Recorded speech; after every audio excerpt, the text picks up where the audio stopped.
Alright, all of the brackets have been taped. We got the bolt holes covered, so whenever we screw them down, it doesn't twist the paint, cause it to chip off, flake, whatever, and we can get a good, nice, tight clamp, whatever you want to call it, get the bolts nice and tight without having to worry about the crushing of the paint, messing with how tight it is, and the vibration, and so on. But yeah, mainly the easiest way was to take the, I guess it's up here, the nut. I take the nut, stick it on the tape, on the sticky side, cut around it with scissors. That allows me to get the perfect circles to stick on all the 14mm spots.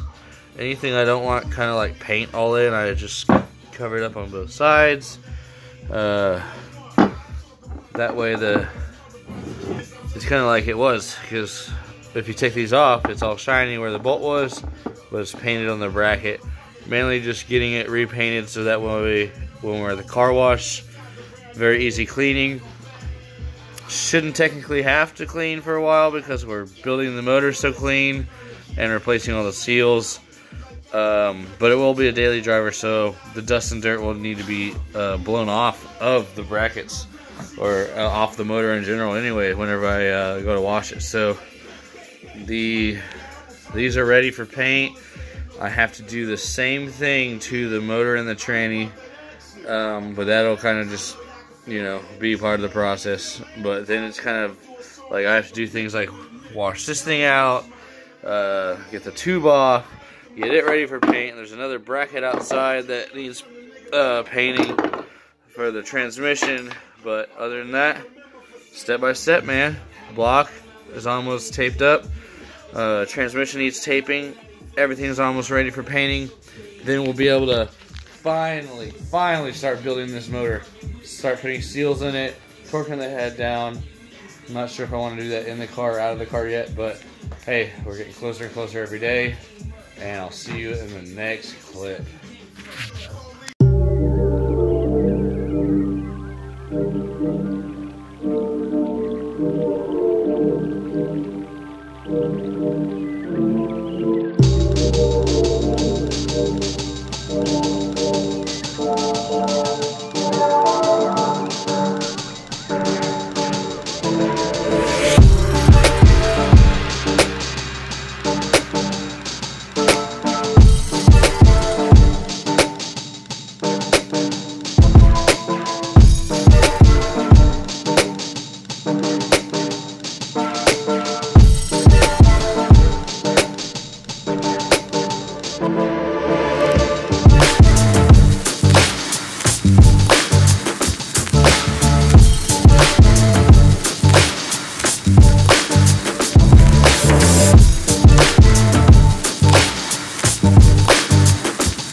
Alright, so got a lot done. Not a lot, I don't know. May not seem like a lot, but enough. And we're about to apply the oil pan and gasket. Now this is an upgraded gasket. It is the Permadry Plus Sealing Technology OS 3630T. And so this gasket Comes with the metal layer in it. It doesn't really show it here in the pictures. It does tell us that we need to put RTV on the main caps and the oil pump, because that's usually where the leaking starts happening first, and also because the OEM gasket has the torque limiters in those areas. So this gasket actually has them at every hole, and then it has the steel layer. So let me show you. This is just the instructions for the gasket. The reason why the gasket comes with RTV is because this particular gasket does require it. I would honestly recommend it on all the gaskets, only on these two sides that you'll see me put it on. But so this is the instruction set. Doesn't come in the package, which is kind of weird, or at least this little spot right here that tells you where to put the gasket sealer. So I'm put this down, and then this is what we got. So it's the improved gasket. Let's see here. You can see where they've got these really cool little designs too in the corners, where it helps the oil not seep out.